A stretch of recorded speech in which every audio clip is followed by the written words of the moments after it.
Russia Ukraine সংঘাত ঘিরে আবারও বড় ঘোষণা এসেছে ক্রেমলিন থেকে।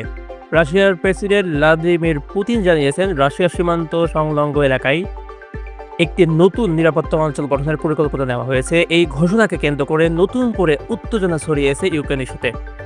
ক্রেমলিনের পক্ষ থেকে বলা হচ্ছে, সীমান্ত এলাকায় নিরাপত্তা নিশ্চিত করা এবং কৌশলগত ঝুঁকি কমানোর লক্ষ্যই এই পদক্ষেপ নেওয়া হয়েছে।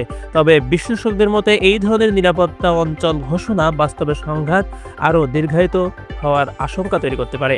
ইউক্রেনের পক্ষ থেকে এখনও আনুষ্ঠানিক প্রতিক্রিয়া না এলেও আন্তর্জাতিক মহল বিষয়টি গভীরভাবে পর্যবেক্ষণ করছে। বিশেষজ্ঞরা বলছেন, এই সিদ্ধান্তের ফলে সামরিক ও কূটনৈতিক উত্তেজনা আরও বেড়ে যেতে পারে, যা পুরো অঞ্চলের স্থিতিশীলতার উপর প্রভাব ফেলবে।